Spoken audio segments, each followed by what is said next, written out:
Welcome to the Learning Pines YouTube. We hope this video helps. You'll start by preparing both devices.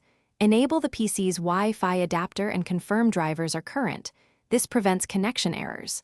On the phone, turn on the hotspot, set a clear SSID and a strong password so only you connect. Once done, check signal strength and data limits. This avoids surprises while transferring large files.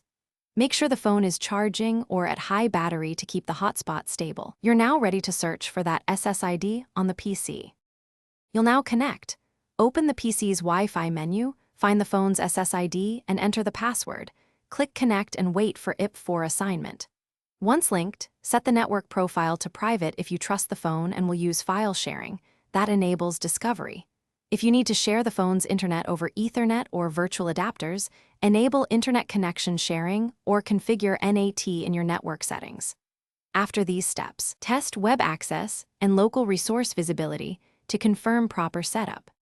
Finish by verifying everything works. Open a browser and load a page, then check IP and gateway details in the adapter status to confirm DHCP lease. If pages fail, restart the PC's Wi-Fi, toggle the phone hotspot, or forget and reconnect to the SSID. These quick resets often clear issues. Make sure the phone doesn't use AP isolation and the PC's firewall allows outbound traffic. If problems persist, reboot both devices and review carrier limits or hotspot settings that may. Thanks for watching. Consider subscribing if we helped you.